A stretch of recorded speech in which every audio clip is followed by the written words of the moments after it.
Bonjour mes amis, j'espère que vous allez bien. Nouvelle vidéo critique à deux. Comment vas-tu mon frère? Ça va, c'est la pêche. On va vous donner enfin notre avis sur Beetlejuice, donc le film de cette rentrée 2024. Donc tu es prêt? Je suis prêt. Donc c'est parti pour la critique de Beetlejuice. Beetlejuice.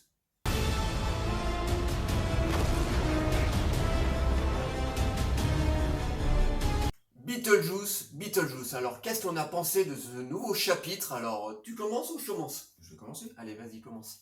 Alors, je vais pas passer par 4 chemins.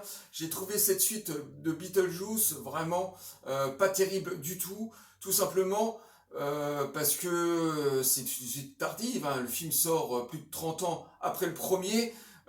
Et cette suite est un film qui a été tourné pour la nouvelle génération et beaucoup moins pour les quarantenaires de notre âge, qui a connu un Beetlejuice de 87 beaucoup plus artisanal, avec beaucoup d'imagination de la part de Tim Burton, qui n'avait pas un gros budget, donc il fallait qu'il fasse marcher son imagination. Et malheureusement, c'est beaucoup moins le cas pour cette suite. Déjà, c'est un film qui a été tourné pour la nouvelle génération et pas forcément pour les quarantenaires comme nous. Ça se ressent tout de suite sur la technique. Alors, avant de rentrer dans le vif du sujet et de vous dire ce que je pense du film, on va revenir sur la réalisation et la photographie. La réalisation est pour moi très télévisuelle. C'est une production pour les plateformes comme Netflix par exemple. Déjà, ça se retrouve sur le cadrage. On n'est plus dans le 16/9, mais dans un format télévisuel. Et la photographie est assez pastel. On a énormément de couleurs prédominantes, de rouge, de vert. Alors ça se marie parfaitement pour le monde des morts, mais pas forcément pour les scènes qui se passent dans le quotidien, dans le monde réel. Et je trouve qu'il n'y a pas beaucoup de différence entre les deux.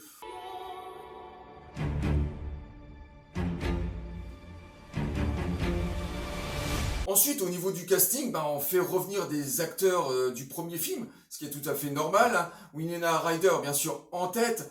Et je trouve qu'on donne pas assez de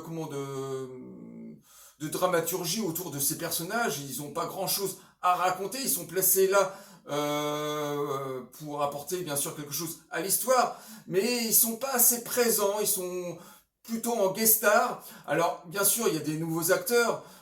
Comme la jeune Ortega là, qui a joué dans Mercredi, qui est totalement à la mode, donc a été placée dans ce film parce que c'est Tim Burton qui avait fait le pilote déjà de la série, donc forcément il fallait qu'on l'impose dans ce nouveau film pour plaire à une nouvelle génération. C'est une bonne actrice, elle a beaucoup plus de beaucoup plus de place dans le film au niveau de l'intrigue. Quand j'étais ado, un démon farceur a terrorisé toute notre famille. Et malheureusement, je dirais, ce film possède une intrigue principale, mais beaucoup de sous-intrigues. Le film part dans toutes les directions. C'est un film totalement foufou. Ça part vraiment. On a énormément de sous-intrigues. Et on a beaucoup de sketchs aussi, de petites scènes comme ça qu'on a placées, mais qui n'apportent pas vraiment grand-chose à l'histoire. Et tout ce petit monde, voilà, ce débat dans un film assez cliché, je dirais, pour moi, parce que pour moi, il y a beaucoup trop de scénettes qui s'enchaînent, et il n'y a pas énormément d'interaction entre ces différentes intrigues. Par exemple, il y a un moment, on va suivre une aventure avec Winona Ryder et sa fille. Ensuite, on va revenir sur Beetlejuice avec son intrigue, avec sa femme, qui est interprétée par Monica Bellucci, qui veut retrouver la trace de Beetlejuice pour le tuer.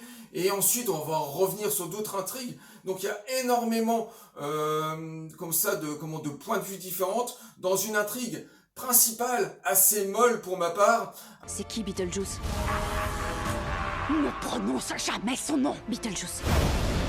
Non! Alors, on va revenir aussi rapidement sur l'humour. C'est un film qui est pas drôle pour ma part.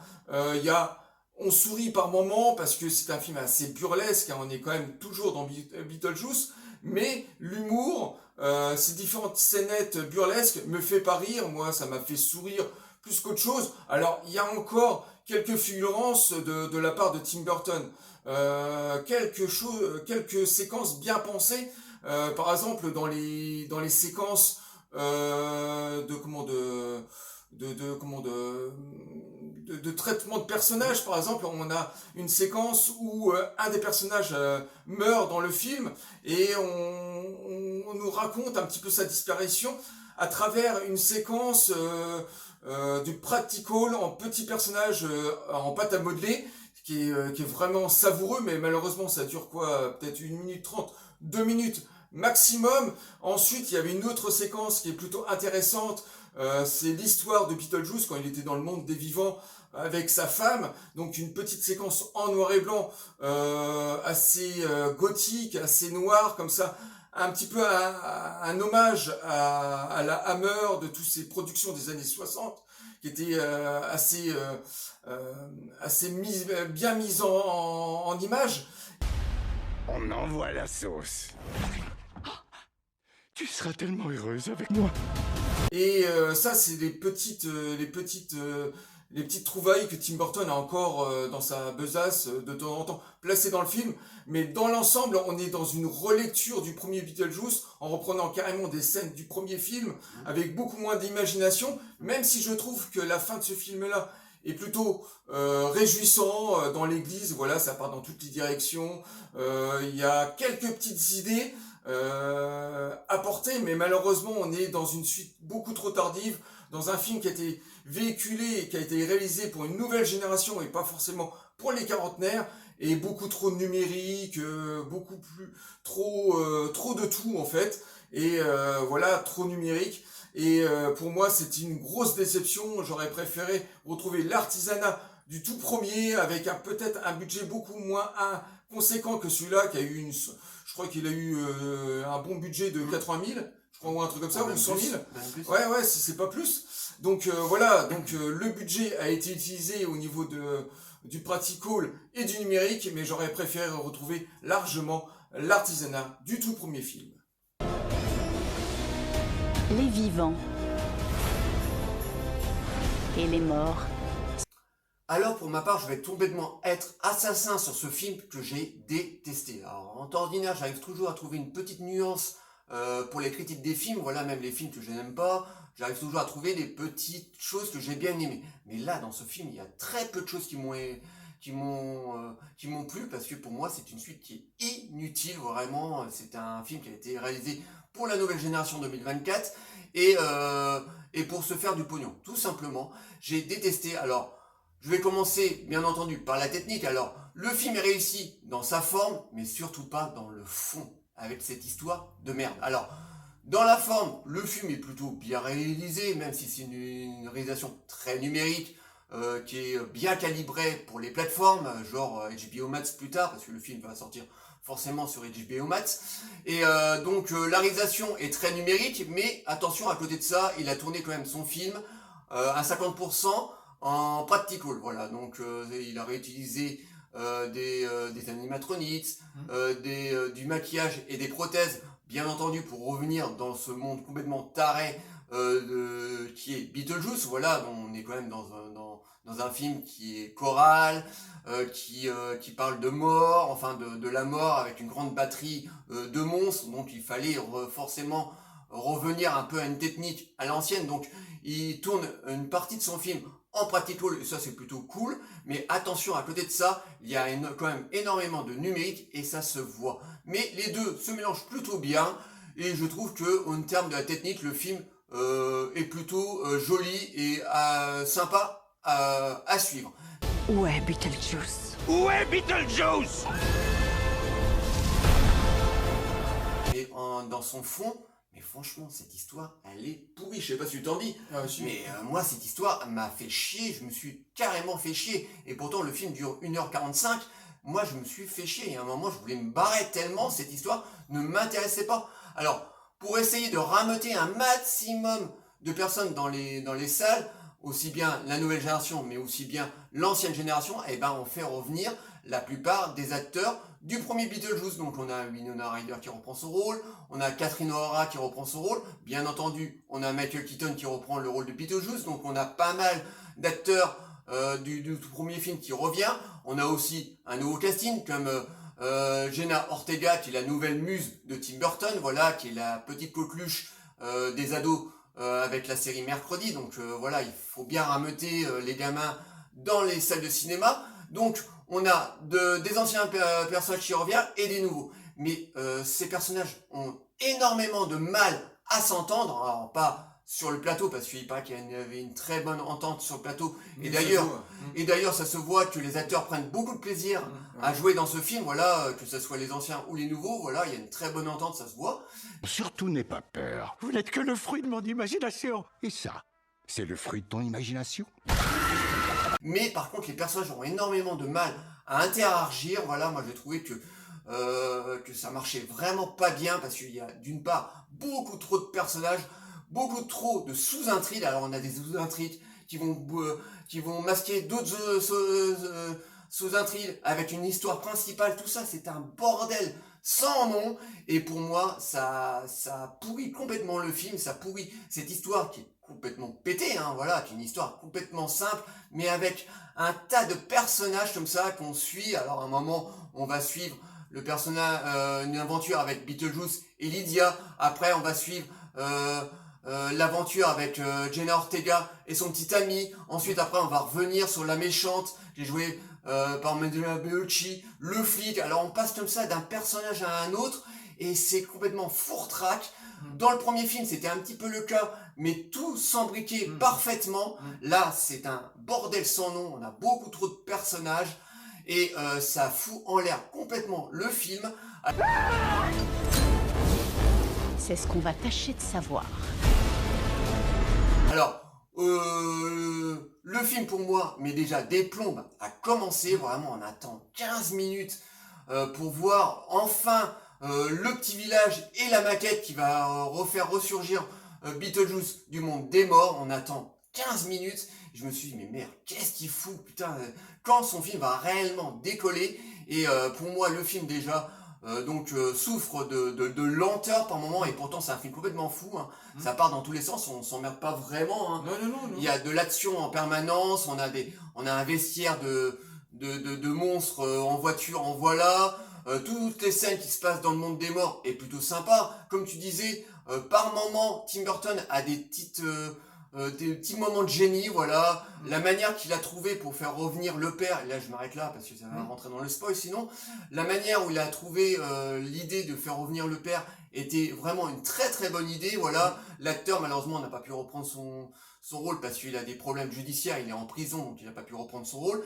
Mais la manière qu'il a trouvé pour faire revenir le personnage était assez malin, et par moments comme ça, il a des fulgurances comme ça, vraiment des très bonnes idées, punchline marrante, mais comme tu dis, on rigole pas beaucoup dans le film, et il est vraiment pas marrant, quoi.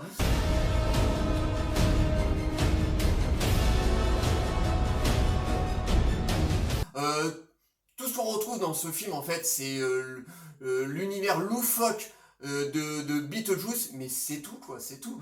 Parce que l'histoire est vraiment toute pétée. Alors, toi, tu disais que tu avais bien aimé la fin. Moi, j'ai pas du tout aimé la fin, parce qu'en fait, on a un vulgaire remake de la fin du tout premier, hein. Donc, t'as Beetlejuice qui essaie de se marier avec Lydia, hein, voilà, c'est le seul spoil que vous aurez.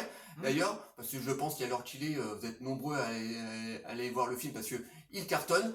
Donc, pour moi, cette fin a été, c'est une vulgaire remake de la fin du premier, donc il s'est pas trop fait chier, le bon vieux Tim Burton. Et tout ça se marie vraiment très mal. À un moment, on nous fait croire que Jenna Ortega est le rôle principal, et en fait, elle n'est pas vraiment le rôle principal. Elle est le rôle principal dans la première partie du film, mais en fait, dans la deuxième partie, on revient sur le fameux couple Beetlejuice et Lydia. Donc en fait, il y a plusieurs rôles principaux dans ce film, et on commence sur Jenna Ortega avec cette espèce de romance avec son petit ami qui va beaucoup trop vite à mon goût, hein. Voilà, elle le rencontre, et 2 heures plus tard, elle l'emballe, donc ça va un petit peu trop vite pour que ça s'arrête en plein milieu, et en plus, on fout en l'air le personnage de son petit ami, comme ça, qui d'une scénette part comme ça, disparaît complètement du casting, c'est complètement sacrifié parce qu'on en a plus besoin. Et c'est comme ça dans pas mal de rôles. La pauvre Catherine O'Hara, par exemple, qui revient dans le rôle de la belle-mère détestable, qu'on adorait détester d'ailleurs dans le premier, là, qui devient sympathique, limite la meilleure amie de Lydia, qui a rien à jouer, la pauvre. On lui a donné un rôle, mais de merde.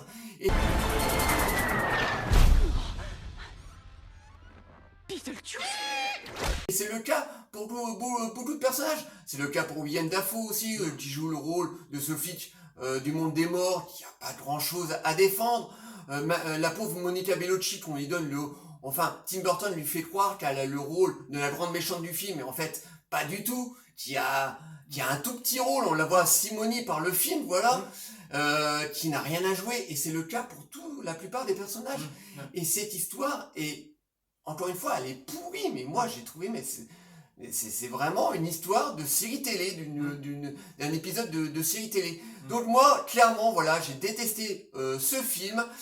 Dans la forme, le film est plutôt bien réussi parce qu'on retrouve l'univers de Beetlejuice, mais au niveau de la forme, c'est pas ça, quoi. Les personnages, trop de personnages, l'histoire qui est pas assez étoffée, était complètement pourrie, et on peut dire clairement que Tim Burton, là, est mort. Donc le roi Tim Burton est mort. Vive le roi, il ne reviendra plus jamais dans son univers gothique qu'on adorait tant il y a une vingtaine d'années, et c'est vraiment malheureux pour un réalisateur d'un tel talent, voilà. Parce que pour moi, le dernier film de Tim Burton qui était réussi, c'était Sweeney Todd, et après Au revoir tout le monde, on vaque tout ce qu'il a fait, bon, surtout avec la collaboration qu'il a fait avec Disney, où c'était le début de sa mort, hein, voilà, où il est rentré pleinement dans le numérique, donc Alice au Pays des Merveilles ou Dumbo. Et là, Tim Burton, c'est fini, hein. C'est pas parce qu'il a repris du Beetlejuice qu'il va revenir à son monde gothique, hein. Voilà, il est plus là, il est plus dans le coup, il se fait vieux, hein, comme beaucoup de réalisateurs, voilà. Il se fait vieux, il doit se marier avec le nouveau style cinématographique, hein, voilà, le numérique, etc. Et ça lui va absolument pas. Lui, c'est un réalisateur à l'ancienne, qui travaillait à l'ancienne, practical, animatronics, maquillage, prothèse, comme il a pu faire dans ses premiers films. Là, il est obligé de travailler en numérique, et c'est pas du tout sa tasse de thé. Voici une bande-annonce.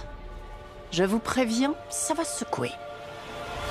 Bon, certes, là, on a un cache-misère, voilà, il tourne son film à 50% à l'ancienne, mais c'est pas ça qui fait un bon film, et pour moi, Tim Burton, c'est terminé. Il ne fera plus un grand film comme dans ses débuts. Il fera peut-être des films sympathiques, mais sans plus. Voilà, il va, à mon avis, se ruer sur des séries comme Mercredi, où il fera une saison 2 et 3, ou d'autres séries un petit peu gothiques pour plaire à la nouvelle génération. Mais le grand Tim Burton qu'on a pu connaître à l'époque de Batman, ou à l'époque de Beetlejuice, Édouard Main d'Argent, ou Sleepy Hollow, c'est terminé. On ne l'aura plus jamais. Donc le roi est mort, vive le roi! Et donc c'est un film que j'ai détesté, voilà. À l'heure actuelle, tout le monde adore ce film, parce qu'en fait les gens se contentent en disant ouais, c'est super comme film, parce qu'on retrouve tout l'univers de Tim Burton, ça part dans tous les sens, on a beaucoup et c'est très très cool. Bah non, les mecs, on peut pas se contenter que de ça. On peut pas se contenter d'un film qui dans la forme technique est plutôt réussi. Le cœur même d'un film et l'âme d'un film, c'est son histoire. Et son histoire, si elle est pourrie, et en plus on a une tonne de personnages qui n'arrivent pas à s'entendre, à cohabiter ensemble, le film il est pourri, quoi. T'auras beau avoir la meilleure technique, avoir retourné dans un univers que t'as adoré, parce que moi j'ai trouvé que l'univers de Beetlejuice était bien retranscrit dans cette suite, mais si ton histoire et ton fond n'est pas bon, ton film c'est de la merde. Voilà.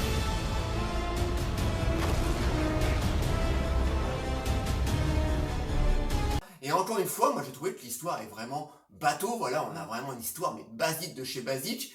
Alors on a, oui, la musique de Daniel Elfman. Daniel Elfman qui revient, voilà, il reprend un peu les thèmes, etc. Mais même la compo de Daniel Elfman, j'ai pas trouvé extraordinaire, je sais pas. Oui, en plus de ça, il y a plein de chansons. Alors on prend les Bee Gees et tout ça. Alors moi j'en ai un petit peu marre que les mecs ils placent des chansons un patchwork de grands classiques. De la pop, comme ça pour mettre dans leur film. Il faudrait vraiment que des grands compositeurs reviennent et qui nous fassent vraiment des scores comme dans les années 80 ou même avant, à partir des années 50, il y avait que des grands compositeurs et qui nous donnaient des musiques vraiment percutantes. Là, c'est plus vraiment le cas. Et en plus de ça, c'est entrecoupé de chansons pop. Donc vraiment ça, faut vraiment qu'ils arrêtent et qu'ils nous ramènent vraiment. Là, c'est Danny Elfman, mais vraiment avec la pédale, quoi. Vraiment à 2 à l'heure, et ils nous concoctent comme ça un score vraiment pas terrible du tout, quoi. Et pour moi, en finissant, pourquoi j'ai aimé cette fin? Tout simplement parce que cette fin était un peu plus loufoque dans cette église. Même si on reprend, grosso modo, les chansons et même les sketchs du premier film, il y avait une certaine fantaisie au niveau des acteurs qui se mariaient parfaitement avec ce gros gâteau. Aussi le sketch avec les téléphones portables qui avalent les gamins. Qui veut dire, grosso modo, qu'on est happé maintenant par les réseaux sociaux et tout. Il y a encore quelques fulgurances, c'est pour ça que j'ai aimé cette fin.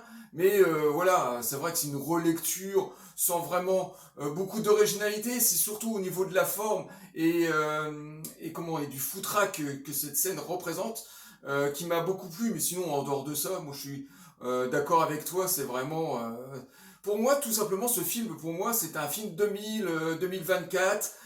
C'est un film pour un nouveau public et pas pour les quarantenaires. Donc, d'un côté, je le critique, d'un autre côté, je peux le comprendre que c'est un Beetlejuice fait pour la nouvelle génération. Et c'était vraiment le but que Tim Burton avait vraiment en tête pour faire cette suite. Non mais tout à fait, mais le problème c'est ça, c'est que les gens là depuis quelques jours disent ouais c'est fun, c'est super sympa parce qu'on retrouve dans l'univers de Tim Burton, on retrouve toute cette folie qui avait fait le succès du premier avec beaucoup de personnages, beaucoup de monstres, beaucoup de scènes à sketch comme ça, le bébé Beetlejuice par exemple qui l'utilise très mal, il le met, c'est juste des idées de sketch comme ça les uns après les autres, mais les gens ils se contentent de ça en fait. Eh ben non, moi je suis désolé.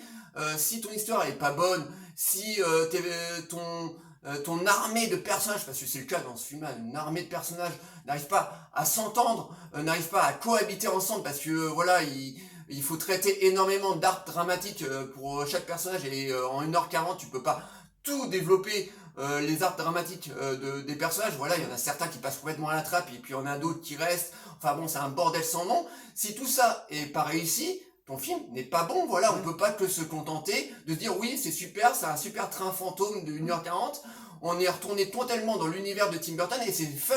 Ben non, si ton histoire n'est pas bonne, c'est le cœur même et l'âme du film.